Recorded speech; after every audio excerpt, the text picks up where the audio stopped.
Olá, vamos lá para a nossa terceira aula, onde nós iremos tratar sobre fluxos de caixa. Eu vou mostrar para vocês um modelo de planilha que vocês poderão usar semanalmente. Geralmente, o fluxo de caixa ocorre dentro do período de uma semana, mas pode ser projetado para 30 dias ou 3 meses, 6 meses.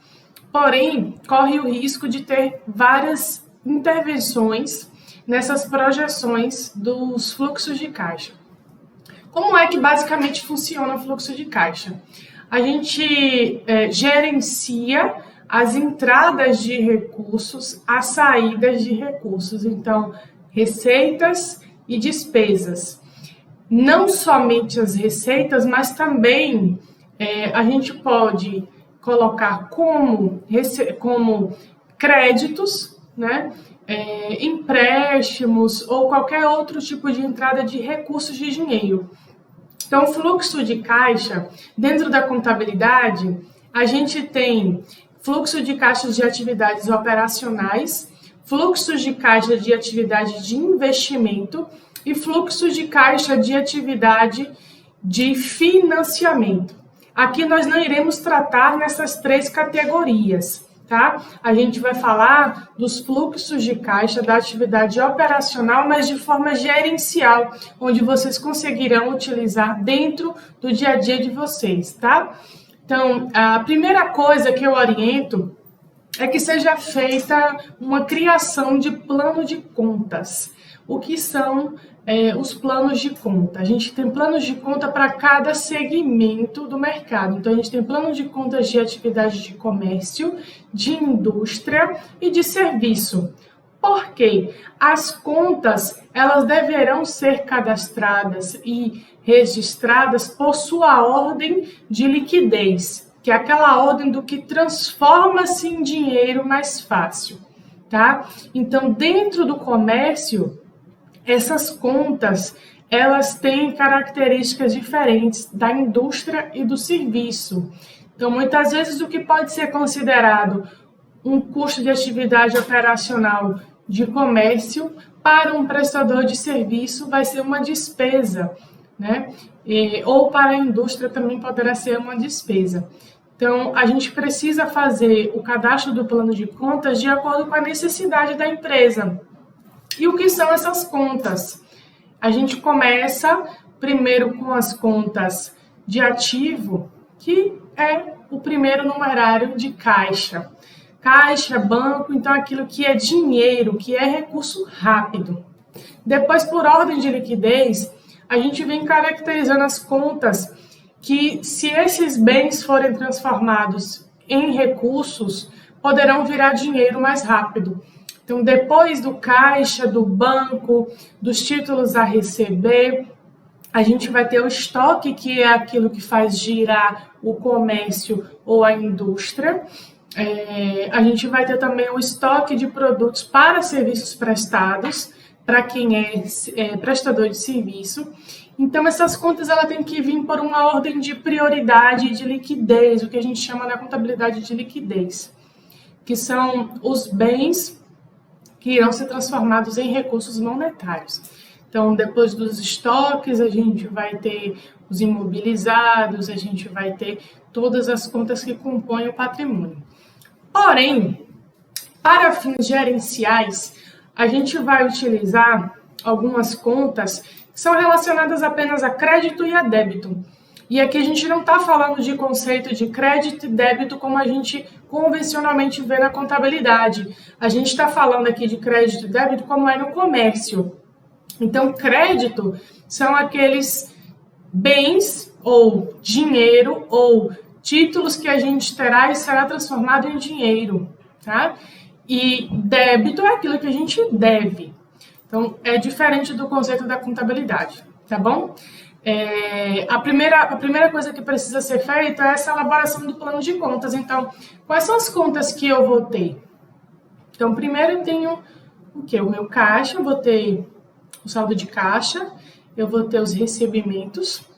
Aí a gente pode separar recebimento em dinheiro, recebimento em cartão de crédito, em cheque, tá? Quem quiser também separar em recebimento por título, né, os boletos, eu vou mostrar para vocês na planilha e vou deixar disponível o modelo da planilha e um modelo de plano de contas, tá bom? Após os créditos, a gente precisa identificar quais são os débitos, as despesas que nós temos diariamente. Então, diariamente, a gente paga conta de água, paga conta de luz, de telefone, paga funcionários, paga fornecedor, paga aluguel. E a gente vai conseguir projetar isso dentro de uma semana ou de 15 dias. Para quê? Eu sei que daqui a 10 dias ou daqui a 5 dias eu vou ter o aluguel para pagar. Eu já reconheço a minha despesa na projeção do fluxo de caixa e vou ter que projetar os recursos que eu irei receber para a data. Então, a gente precisa fazer essa conciliação para que o caixa não fique estourado. Então, precisa ser conciliação de caixa com bancos. Então, a gente vai ter que ter todos os recursos dentro dessa projeção de fluxo de caixa, tá? Eu vou mostrar para vocês aqui a nossa planilha. Então, olha só. A gente tem a planilha de fluxo de caixa, tudo que é previsto, tá? O que é previsto e o que foi realizado. Então, eu posso projetar para a data de amanhã quais são os recebimentos de venda. Então, posso ter aqui R$100 mil para receber na data de amanhã. Mas foi realizado na data de amanhã, no fechamento do meu caixa, que eu só recebi R$800 mil. Esse controle é muito importante para que a gente possa verificar quais são os recursos que estarão disponíveis para o dia seguinte para a quitação das despesas futuras, tá bom? Então, aqui a gente tem as entradas de recurso, previsão de recebimentos de vendas, contas a receber ou vendas realizadas, outros tipos de recebimento, aqui a gente pode colocar empréstimos, também aporte de capital de sócios, e aqui a gente pode fazer por total de caixa e banco. Então, podemos criar, se for o caso, uma coluna de caixa, caixa previsto, caixa realizado,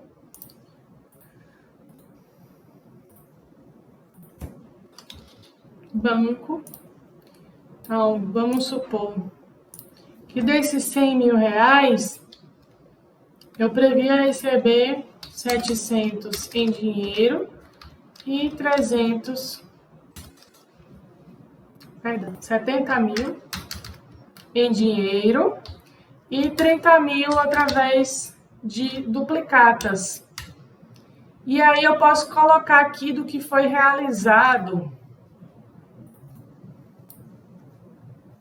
através do caixa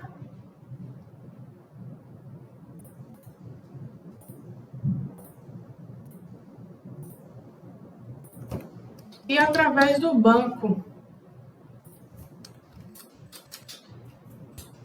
Então, se eu só realizei 80 mil, pode ter sido 60 mil em caixa e 20 mil de banco. Compreendem? E aqui mais abaixo a gente vai ter as saídas. Então aqui a gente teve as entradas de recursos e as saídas de recursos. Eu tenho pagamento de fornecedor, de folha de pagamento, de INSS, de FGTS. Essas retiradas dos sócios pode ser tanto a título de prolabore como de distribuição de lucros, os impostos sobre vendas, o aluguel, a energia. Então, por ordem de prioridade, observem que está aqui registrado por ordem de prioridades, né? Ordem de liquidez ou ordem de obrigatoriedade para saídas do recurso. Então, contador, combustível, manutenção de veículo. E ao final aqui, ó, a gente vai ter total de saídas, entradas menos saídas, o saldo anterior quando a gente faz a projeção para os dias seguintes ou as semanas seguintes, o saldo acumulado, que é o que ficou de sobra de entrada menos saída, mais o que tinha de saldo anterior, se houve necessidade de empréstimo do banco e o saldo final, que foi quanto ficou realmente de caixa e de banco, tá?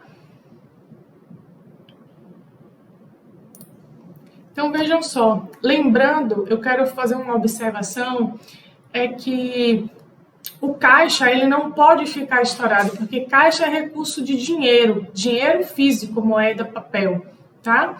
Então, é por isso que o ideal é que tenha essa conciliação de caixa e de banco. Por quê? Se o meu caixa não tem necessidade de suprir, né, recursos para quitar as despesas, eu vou ter que ter empréstimo de algum local. Eu vou retirar do banco para repor o caixa? Vai ter empréstimo de sócio? Eu vou precisar tomar empréstimo no banco? Então, é por isso que é necessário ser feita essa conciliação entre caixa e banco. Porque o caixa ele não pode ficar descoberto. Eu não posso ter menos 10 centavos no meu caixa. Eu não posso ter menos 10 reais no meu caixa. Então, essa conciliação ela é importante para um controle gerencial e prevenção de passivos futuros. Esses passivos futuros é o quê? Fiscalização, notificação da Receita Federal ou qualquer outro problema que venha a ocasionar de fins gerenciais ou fiscais. Então, é importante vocês perceberem que a conciliação de caixa e banco, ela é essencial. Então, eu preciso acompanhar o movimento do meu caixa e do banco diariamente. Eu preciso fazer a projeção diariamente. Eu preciso ter um contas a pagar e um contas a receber que estejam bem alinhados. Então, o contas a pagar, ele já antecipa as informações para o contas a receber, que são esses recursos que eu vou ter a receber. Então, se amanhã eu tenho 500 mil para receber, tá? E eu tenho 200 mil para pagar, eu sei que eu vou ter caixa suficiente para pagar aqueles títulos. Mas aonde está esse dinheiro? Vai ser títulos a receber, vai ser cheque a descontar, vai ser duplicatas a serem descontadas, vai ser recebimento em dinheiro, vai ser qualquer outro tipo de entrada de recurso. Eu preciso saber qual é a origem desse recurso para que eu faça a conciliação e quitação das minhas despesas, tá? Então, eu vou ter que saber quanto eu vou ter para pagar para saber o que eu vou pagar por banco ou para saber o que eu vou pagar por caixa, tá certo? Então, essa planilha, ela é bem legal porque ela dá a capacidade de você fazer a previsão e a realização para até 6 dias, né? No caso das empresas que trabalham com uma folga na semana. Então, eu vou disponibilizar essa planilha, ela não é própria, mas ela está adaptada. É uma planilha que vocês podem encontrar através de serviço de acesso ao Sebrae, mas ela vai estar adaptada, disponível para vocês, de acordo com a necessidade que eu julguei que vocês teriam aqui, tá certo?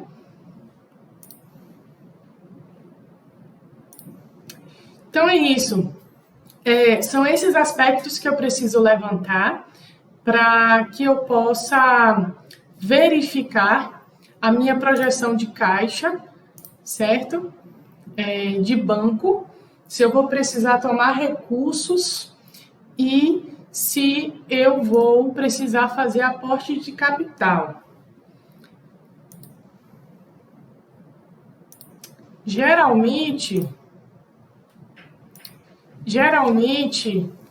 algumas empresas ou algumas pessoas optam por fazer esse gerenciamento através de sistemas. Hoje a gente tem sistemas variados, sistemas em nuvem, né, que é o que a gente chama de online, que tem um suporte de dados, né? Os dados ficam armazenados em nuvem.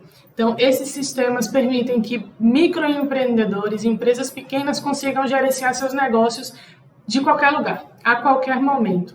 Então, a gente tem sistemas que funcionam a partir de R$ 50 a mensalidade, tem as taxas da adesão, tem sistemas mais caros para empresas maiores, tudo vai depender da necessidade. Então, eu acho que é uma ferramenta válida para quem pode fazer essa aquisição. É um investimento feito, né, porque a gente economiza tempo. Mas, quem tiver com contenção de despesas, a planilha, ela funciona muito bem, tá? Também pode ser disponibilizado na nuvem, vocês podem colocar no Drive ou no iCloud, onde vocês puderem armazenar os arquivos de vocês e fazer esse tipo de controle, tá? Então, vocês vão ver que dentro do plano de contas vocês conseguirão identificar essas contas que vocês irão precisar preencher na planilha de vocês. E hoje a gente recomenda sistemas que são em nuvem para microempreendedor, justamente por essa facilidade de você poder acessar de qualquer lugar, tá?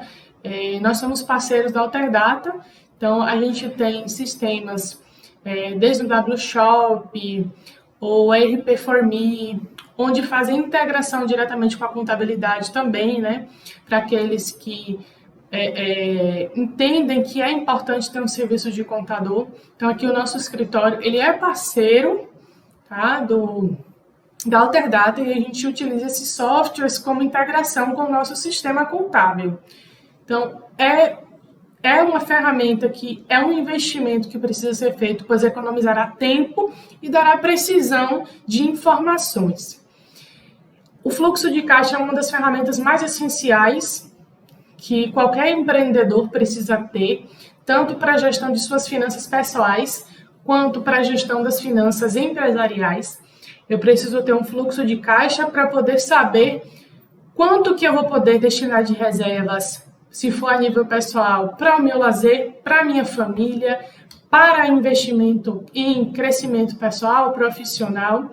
Eu preciso ter essa projeção de fluxo de caixa, eu preciso ter conhecimento das minhas despesas, das minhas receitas e principalmente das projeções que me dê uma capacidade de perceber como eu posso alcançar e alavancar os meus resultados. O fluxo de caixa é a ferramenta essencial para um empreendedor que quer começar a organizar as finanças da sua empresa, as suas finanças pessoais, da empresa, e entender os números em que seus negócios geram. Então, os números são ferramentas essenciais para informações e tomada de decisão. Então, não adianta ter preconceito com números. Então, a gente tem planilhas e cálculos que facilitam a vida de qualquer pessoa, são essenciais, não tem como existir negócios sem cálculos e números. E o mais importante é saber interpretar esses números. Não é apenas somar e entender que não está dando negativo. Não, eu tenho que entender como eu consigo projetar aquilo para alavancar e faturar mais. Afinal de contas, o objetivo de toda a empresa é gerar retorno para os sócios. Tá bem? Nos vemos no próximo bloco. Salva as planilhas, anota aí as dúvidas, escreve no chat. Qualquer dúvida, é só entrar em contato com a gente.